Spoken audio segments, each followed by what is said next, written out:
Les syndicats ne devraient pas se mêler du débat sur la militarisation. Leur rôle, c'est avant tout de défendre les droits des travailleurs et pas de s'impliquer dans des questions géopolitiques. Luc! Non. Non. Ben, vous êtes encore tous les deux d'accord de ne pas être d'accord. À toi la parole. Oui, non, absolument pas d'accord avec cette thèse. Donc, 1 euro plus pour la militarisation, c'est 1 euro moins pour la santé et pour l'éducation. La vraie sécurité ne vient pas de la militarisation ou de la domination d'un pays contre l'autre. Donc, ça vient de la vraie justice sociale. C'est comme ça qu'on crée la paix. La vraie justice sociale, la démocratie, la protection sociale. Donc actuellement, ce que nous voyons au niveau mondial, c'est une tendance très dangereuse. Donc on a presque 60 conflits où on utilise des armes jour après jour. C'est la réalité au niveau mondial. On parle toujours de l'Ukraine, on parle toujours, oui, avec des raisons aussi de Gaza, donc soyons clairs, mais il y a encore 58 autres conflits dans le monde où on utilise les armes jour par jour, jour après jour. En plus, on investit maintenant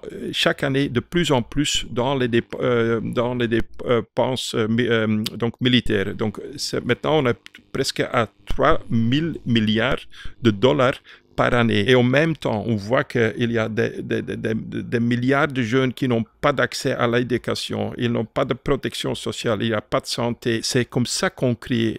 Et en quoi les syndicats, c'est votre... Pardon? Et en quoi c'est un problème pour les syndicats? En quoi comme syndicaliste? On doit clairement dire que l'argent est là.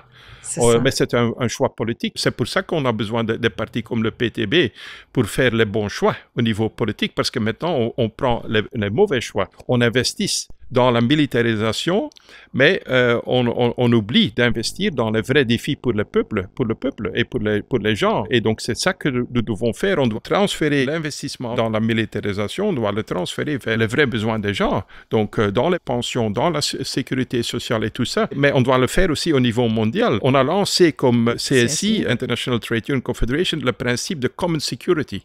Et je dois l'expliquer en anglais si je peux, parce que je ne connais pas les mots en français. Donc, ça veut dire que peace and security for one is based on peace and security for all. La paix et la sécurité pour un, ça veut dire la paix et la sécurité pour tous. C'est basé sur la paix et la sécurité de tout. Donc, notre ça veut sécurité dire qu'un pays ne peut jamais créer sécurité pour eux avec la militarisation. Exactement. Parce que ce qu'on fait, c'est créer un conflit avec l'autre. Donc, si on veut le faire, le vrai paix et la vraie sécurité, on doit le faire pour tout le monde, mais pas avec la militarisation, de créer des conditions sociales qui sont justes, avec un futur pour des continents qui sont maintenant complètement oubliés, l'Afrique par exemple, ou des régions en Asie. Donc on doit investir dans ces régions et créer aussi un futur durable pour les gens là-bas. C'est comme ça qu'on crée du paix au niveau mondial, pas avec investissement dans des armes ou dans la militarisation. Et ça, c'est un sujet du coup avec le syndicat. Oui, absolument.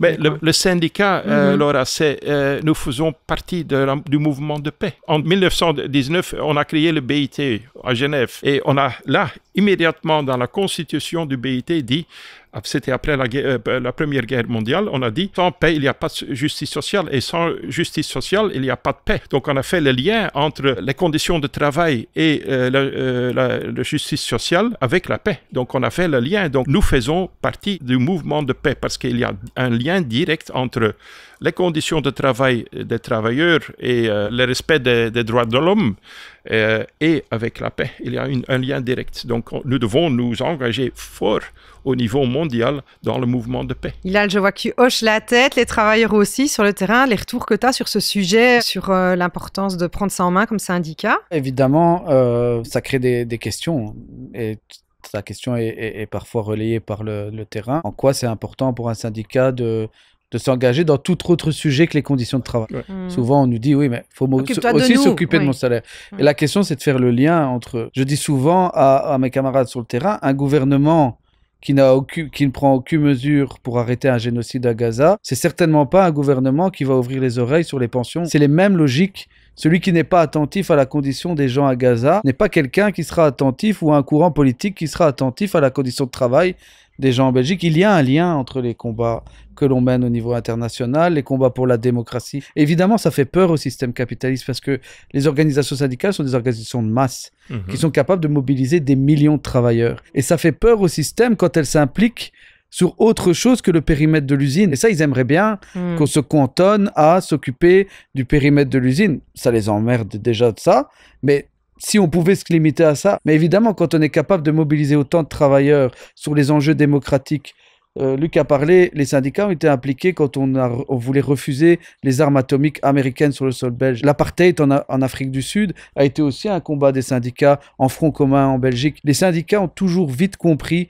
qu'on devait faire une connexion entre les combats les plus globaux contre le système à son niveau le plus élevé au niveau mondial et les combats quotidiens que l'on mène pour les travailleurs pour aller chercher une prime, améliorer les conditions de travail. Et ça, c'est un enjeu de conscience de classe dont on a vraiment besoin parce que ça crée le lien entre les gens. Évidemment, les guerres, elles sont faites pour casser ces mouvements-là. Et à chaque fois que des mouvements de constitution internationale se sont mis pour que les travailleurs s'unissent à travers les frontières, on a évidemment créé les conditions de la guerre, du nationalisme, pour casser ce mouvement-là, parce que ça fait peur au système.